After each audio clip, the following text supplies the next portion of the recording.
আসসালামু আলাইকুম। সবাইকে স্বাগত জানাচ্ছি। আমি নাসরুল ইসলাম তন্ময়। শুরুতে বিআরবি কেবল সংবাদ শিরোনাম জানিয়ে দেব এই মুহূর্তে হাতে পাওয়া সর্বশেষ গুরুত্বপূর্ণ আপডেট বাংলা সংবাদ।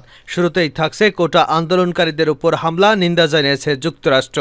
বাংলাদেশের কোটা সংস্কার আন্দোলনকারী সাধারণ শিক্ষার্থীদের উপর ছাত্রলীগের হামলার নিন্দা জানিয়েছে যুক্তরাষ্ট্র। পাশাপাশি জানিয়েছে তারা পুরো বিষয়টির উপর নজর রাখছে। মার্কিন যুক্তরাষ্ট্রের দপ্তরে নিয়মিত সংবাদ সম্মেলনে স্থানীয় সময় সোমবার সাংবাদিকের এক প্রশ্নের জবাবে ম্যাথু মিলার একথা জানান। এবারে জানাবো শিক্ষার্থীদের উপর হামলা, মধ্যযুগীয় বর্বরতাকে হার মানিয়েছে। সরকারি চাকুরিতে কোটা সংস্কারের দাবিতে আন্দোলনরত শিক্ষার্থীদের উপর নারকীয় হামলা ও নির্যাতনের ঘটনায় নিন্দা জানিয়েছেন লিবারেল ডেমোক্রেটিক পার্টির প্রেসিডেন্ট কর্নেল অলি আহমেদ বীরবিক্রম। এ সময় কর্নেল অলি আহমেদ বলেন, আমি রণাঙ্গনের একজন বীরবিক্রম হিসেবে বলবো, সন্তানদের চাকুরির জন্য মুক্তিযুদ্ধ করিনি, বৈষম্য দূরীকরণের জন্যই আমরা দেশ স্বাধীন করেছি। এবারে জানাবো শত কোটি টাকার মালিক প্রধানমন্ত্রীর আরেক চাকর মান্নান। প্রিয় দর্শক, এ যেন কেঁচো খুঁড়তে সাপ বের হচ্ছে। যিনি প্রধানমন্ত্রীর চাকর, তিনি যদি 100 কোটি টাকার মালিক হন, তাহলে যারা বড় বড় পদে রয়েছেন তাদের কি অবস্থা?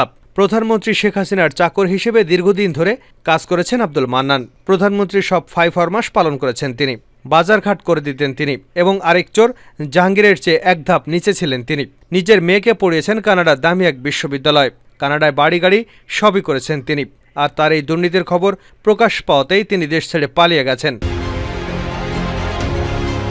এদিকে জাহাঙ্গীরনগর বিশ্ববিদ্যালয় কোটা আন্দোলনকারী পুলিশ ছাত্রলীগ ত্রিমুখী সংঘর্ষে 2 অধ্যাপক সহ আহত শতাধিক। সোমবার রাত 2:45 থেকে আন্দোলনকারীদের দমাতে বিশ্ববিদ্যালয়ের উপাচার্যের বাসভবনের ভেতরে পুলিশ গুলি চালালে ইতিহাস বিভাগের অধ্যাপক ডক্টর মোহাম্মদ লুৎফুলি ইলাহি মারাত্মকভাবে আহত হন। সন্ধ্যায় আন্দোলনকারী এবং ছাত্রলীগের সংঘর্ষ থামাতে গেলে রসায়ন বিভাগের অধ্যাপক ডক্টর আওলাদ হোসেন আহত হন। এছাড়া রাতভর সংঘর্ষে পুলিশ সহ উভয় পক্ষের অন্তত শতাধিক শিক্ষার্থী আহত হয়েছেন। জানিয়ে দেব কোটা আন্দোলনকারীদের ঢাকা রংপুর মহাসড়ক অবরোধ। বগুড়ায় ঢাকা রংপুর মহাসড়ক অবরোধ করেছে শহীদ জিয়াউর রহমান মেডিকেল কলেজের কোটা সংস্কার আন্দোলনকারীরা। এবং সর্বশেষ জানাবো হুতি বিদ্রোহীদের প্রশংসা ইরানের নতুন প্রেসিডেন্ট। ইয়েমেনের হুতি বিদ্রোহীদের প্রশংসা করেছেন ইরানের নবনির্বাচিত প্রেসিডেন্ট মাসুদ পেজেশকিয়ান। তিনি ফিলিস্তিনের প্রতি সমর্থনের জন্য সশস্ত্র গোষ্ঠীকে ধন্যবাদ জানিয়েছেন। হুদি সুপ্রিম পলিটিক্যাল কাউন্সিলের চেয়ারম্যান মাহাদি আল মাসাতের সঙ্গে এক ফোন আলাপে পেজেশকিয়ান এমন প্রশংসা করেছেন। তিনি লোহিত সাগরে হুতিদের পদক্ষেপকে সাহসী সিদ্ধান্ত হিসেবে উল্লেখ করেছেন। এতক্ষণ শিরোনাম শুনছিলেন, এবার বিস্তারিত। প্রিয় দর্শক, আপনি যদি এই চ্যানেলে নতুন হয়ে থাকেন, ভিডিওটি দেখতে দেখতে চ্যানেলটি সাবস্ক্রাইব করে আমাদের সঙ্গে থাকুন। আর এই ভিডিও সম্পর্কে আপনি আপনার মূল্যবান মতামতটি কমেন্ট বক্সে জানিয়ে দিন। আর হ্যাঁ প্রিয় দর্শক, জানিয়ে দিন ভিডিওটি কোথা থেকে দেখছেন। কোটা আন্দোলনকারীদের উপর হামলা, নিন্দা জানাচ্ছে যুক্তরাষ্ট্র। বাংলাদেশের কোটা সংস্কার আন্দোলনকারী শিক্ষার্থীদের উপর ছাত্রলীগের হামলায় নিন্দা জানিয়েছে যুক্তরাষ্ট্র। পাশাপাশি জানিয়েছে তারা পুরো বিষয়টির উপর নজর রাখছে। মার্কিন পররাষ্ট্র দপ্তরের নিয়মিত সংবাদ সম্মেলনে স্থানীয় সময় সোমবার এক সাংবাদিকদের প্রশ্নের জবাবে মুখপাত্র ম্যাথু মিলার একথা জানান। ব্রিফিংয়ের সময় এক সাংবাদিক প্রশ্ন করেন, বাংলাদেশের সরকারি চাকুরিতে মেধাভিত্তিক নিয়োগের পক্ষে এবং কোটা বাতিলের দাবিতে গত কয়েকদিন ধরে সাধারণ শিক্ষার্থীরা বিক্ষোভ করে আসছে। ক্ষমতাসীন প্রধানমন্ত্রী আন্দোলনকারীদের হুমকি দেওয়ার পরই ক্ষমতাসীন দলের শাখা বাংলাদেশ ছাত্রলীগ হামলা চালিয়েছে এবং এতে প্রায় 500 শিক্ষার্থী আহত হয়েছেন।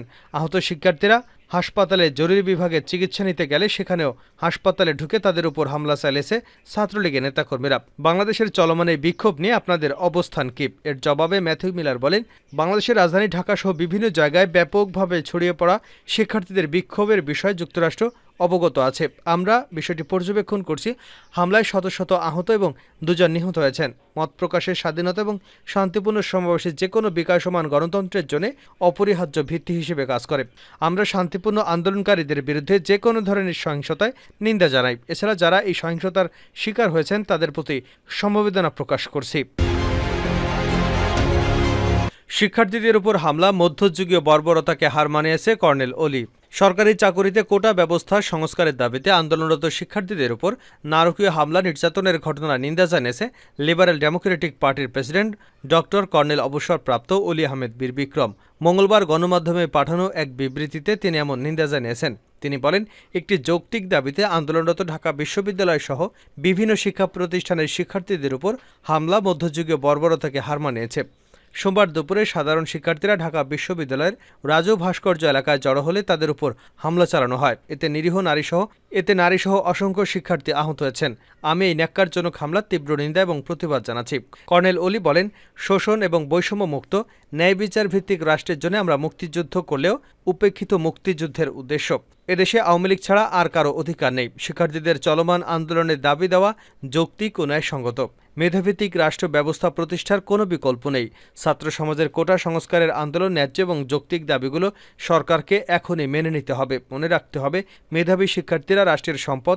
তাদের হত্যা করা বা ধ্বংস করা রাষ্ট্রের কর্ম হতে পারে না। তিনি বলেন, স্বাধীনতার ঘোষণাপত্রের ভিত্তিতে মুক্তিযুদ্ধের অর্থাৎ স্বাধীনতা যুদ্ধের প্রধান অঙ্গীকার ছিল সাম্য, মানবিক মর্যাদা এবং সামাজিক সুবিচার নিশ্চিত করা, বৈষম্যহীন রাষ্ট্র এবং সমাজ বিনির্মাণ করা। আনুষ্ঠানিকভাবে আইনের দৃষ্টিতে সব নাগরিক সমান। আমি রণাঙ্গনে একজন বীর বিক্রম হিসেবে বলবো, সন্তানদের চাকুরির জন্য মুক্তিযুদ্ধ করিনি, বৈষম্য দূরীকরণের জন্যই আমরা দেশ স্বাধীন করেছি।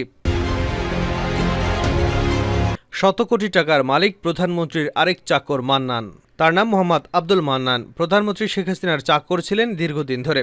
প্রধানমন্ত্রীর ফরমাশ করেছেন, বাজারহাট করে দিতেন এবং প্রধানমন্ত্রীর আরেক চাকর জাহাঙ্গীরের এক ধাপ নিচের হিসেবে তাকে বিবেচনা করা হতো। এই মোহাম্মদ আব্দুল মান্নানও এখন 100 কোটি টাকার মালিক। আব্দুল মান্নানের দুর্নীতির বিরুদ্ধে দুর্নীতি দমন কমিশন অনুসন্ধান করছে। তবে কুমিল্লা নিবাসী আব্দুল মান্নান এখন আর দেশে নেই, তিনি বিদেশে আছেন। জানা গেছে, কানাডায় তার বিপুল সম্পত্তি আছে, সেখানে তিনি বাড়ি করেছেন। তার মেয়েকে কানাডায় পড়িয়েছেন। মোহাম্মদ আব্দুল মান্নান শেখ হাসিনার ব্যক্তিগত কর্মচারী ছিলেন। তাকে কাজের লোক হিসেবেই বিবেচনা করা হতো। কিন্তু কাজের লোক হয়ে আস্তে আস্তে আওয়ামী লীগের নেতা এবং গুরুত্বপূর্ণ ব্যক্তিদের সঙ্গে ঘনিষ্ঠ হতে শুরু করেন তিনি। প্রধানমন্ত্রী এবং আওয়ামী লীগ সভাপতির অনেক গুরুত্বপূর্ণ গোপন ফাইল দেখতেন। আগাম সেই ফাইলের খবর তিনি বিভিন্ন জনকে জানিয়ে কোটি কোটি টাকা হাতিয়ে নিতেন। পরবর্তীতে তিনি কুমিল্লা অঞ্চলে বিপুল পরিমাণ সম্পদ গড়ে তোলেন। ঢাকায় তার একাধিক বাড়ি রয়েছে। তবে একটা সময় যখন প্রধানমন্ত্রী জানতে পারেন আব্দুল মান্নানের বিপুল সম্পত্তির কাহিনী, তখন তাকে সেখান থেকে সরিয়ে দেওয়া হয়। অবস্থা বেগতিক দেখে দেশ থেকে পালিয়ে যান মোহাম্মদ আব্দুল মান্নান। মোহাম্মদ আব্দুল মান্নানের মেয়ে কানাডার দামি ইউনিভার্সিটিতে পড়াশোনা করেছে। বিপুল পরিমাণ সম্পদ সেখানে পাচার করা হয়েছে। কানাডা ছাড়াও আরও কয়েকটি দেশে মোহাম্মদ আব্দুল মান্নানের সম্পত্তি রয়েছে বলে জানা গেছে।